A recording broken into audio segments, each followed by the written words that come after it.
Tina C, Tina C, it's the Tina C Show. Hi, I'm Tina C, and this is Marty McConnell. Hello. Why don't you tell me about what it is that you do? What I do is performance poetry, and what that means is that I sort of straddle this line between the written word and the spoken word. Why don't you just talk about some of the stuff that you've done nationally? Sure. Some of the poetry slams. Yeah. So I started sort of focusing on or thinking about performance in Chicago back in the late 90s. I had started going to like open mics and stuff in Cincinnati right after college, and then came to Chicago and started working with a group of women working on the writing and also on the performance. And I hadn't really ever thought about combining those things, the writing and the performance, though I had been like a theater kid and also a writer. And then I moved to New York to get my MFA in poetry, again focusing on the writing part, but also with being in New York, got involved with the poetry slam scene out there, as well as people who were doing different kinds of performance.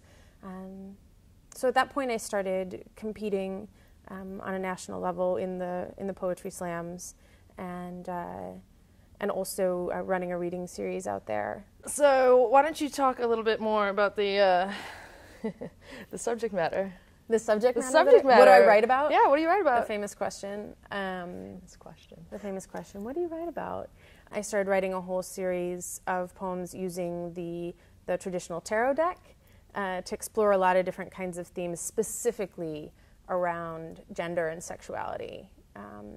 And that the book that I have that's coming out, Wine for a Shotgun, really combines those poems with a whole series of poems that I really started writing when I moved back to Chicago, which get more autobiographical and deal fairly explicitly with my own sexuality, with my childhood, my family, sort of family secrets, and secrets in general, and how those intersect. And so, yeah, those are sort of the big themes. So, you said that in the book you talk about gender and sexuality. Mm-hmm. So why don't you just delve a little bit more into that? Sure. In working on the book, I was really thinking about, one of the things that I'm always trying to figure out how to do in my work is how to sort of push the envelope or broaden the scope of what I can talk about. And so I had started out by writing a couple of poems using the tarot as a lens that were more autobiographical, that were talking about sort of my experience. So there's a poem in there called The Fool and Her Hunger, which is about an experience going to this lesbian club in Brooklyn called Caddyshack, which is long since defunct, but this experience of going there and for the first time feeling like I am in a place full of people like me where, I might not even be outlandish enough for this place, and just that moment of like being there with friends and just sort of rejoicing in that moment, and so there was that as sort of this initial starting point, and then came the question about like, okay, so how do I go beyond that? Mm-hmm. And then I started trying to push myself into saying like, okay, well, can I write a poem about foot fetish when I think feet are disgusting? Yeah. So, and can I write it so that it feels authentic? Yeah. And so it actually is celebratory in that way. Mm-hmm. I am neither a drag king nor a drag queen. Can I write poems in the voices of people who are drag king mm-hmm. and are drag queens? And it was hard, Mm-hmm. And I had to do a lot of talking to people and Googling and that sort of stuff, and then there were other things that, so I did a few things in it. Mm-hmm. One was to try to push into things that were really outside of myself and outside of my comfort zone, and then also to use it as a way to write poems that I felt sort of weren't being written or topics that weren't being talked about. So there's a poem in there called "The Chariot in Love," which is about being in a relationship with a person who is beginning to go through gender transition. And I wrote it without necessarily, I wrote it because I was going through it, you know, Right. but I wasn't, once I wrote it, I realized that it was something that simply isn't written about and isn't talked about very much. And so in that way, the poems feel really important. So maybe you can describe to me what a show is like for somebody who might be hesitant to go. Yeah. My hope is that it's more of a theatrical experience than you would think of in sort of a traditional, like, sit in the library, be very quiet, listen very carefully, and make no sound kind of thing. I mean, audiences are very much encouraged to get involved, to express themselves. You know, a lot of why I'm doing performance, I mean, the reason I'm doing it is specifically to communicate. You know, I'm not a person who's interested in simply sitting there and having the audience sit blank-faced and quiet, you know, and simply take in the work. So I want people to be able to access it, to feel what's happening in the poems just as much as they're hearing the words themselves. So I think there's a way in which, even if people aren't so into reading poetry, I think that hearing it, particularly hearing it from someone who is invested in performance and invested in sharing the emotions of the poem, it can be sort of a gateway to deciding, oh, maybe I am interested in reading poems. So, To go off that, maybe you could just talk a little bit about your book launch. yeah, the book launch is November 1st, which is a Thursday. It's at the Funky Buddha. And what's funny about that is the Poetry Slam in Chicago, one of the Poetry Slams in Chicago, the Metal Graffiti one, was actually at the Funky Buddha for years.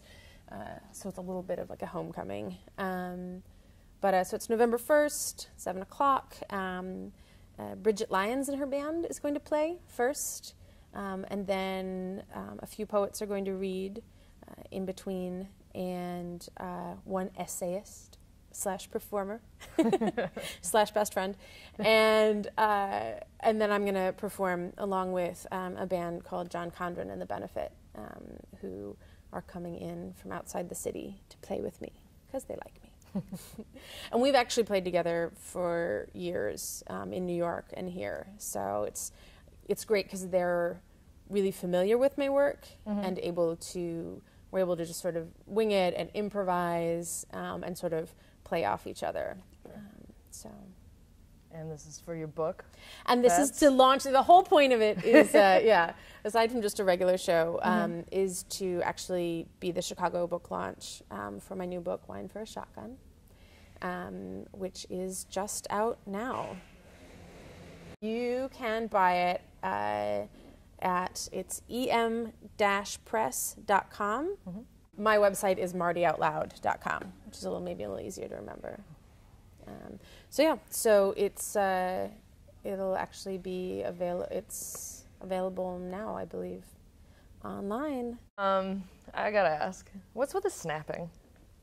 Oh, the snapping? What is that? Well, the snapping, I mean, if you're talking, there's two different kinds of snapping. Okay. So there's the Green Mill in Chicago, which is where the slam started. Now, snapping at the Green Mill is a bad thing. It is, the audience's way of indicating preliminarily that they would like you to stop talking, like right now. In pretty much everywhere else in the United States, if not the world, it's an indication of, it's just like applause. It started with the Beat Poets because they were in coffee shops and other places where they couldn't make a lot of noise. And also, if you're applauding, you can't actually hear what the poet is saying. So it became this thing, as far as I know, this very organic thing that came up where people would snap as a way of saying, oh, I like what you're saying, please continue. We're running out of time, Yeah, I can hear it. So yeah. thanks for coming and talking with me today. No problem. This is a poem called When Your Grandmother Mistakes Your Girlfriend for a Man. Yeah, it's okay. Yes, good. Good with the laughter. Good, good, good. Let's start with that. This is also a true story, FYI. When your grandmother mistakes your girlfriend for a man, do not rise up over the dinner table like a sequin tornado or burning flag.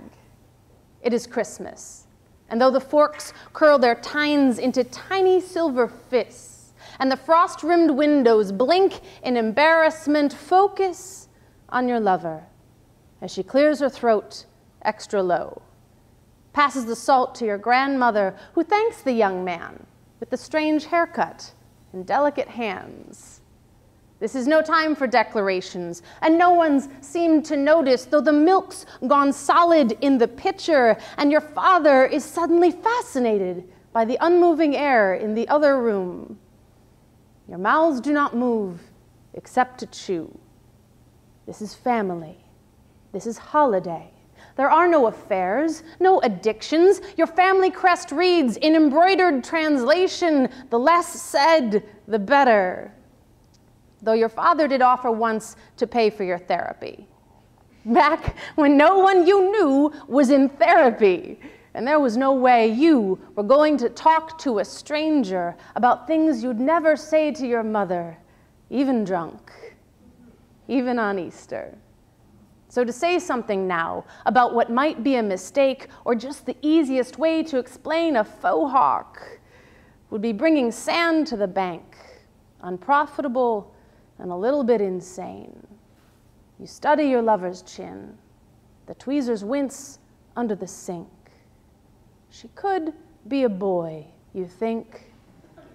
Apocalyptic Christian emails aside, maybe your grandmother is progressive, astute in her own southern, incidental way.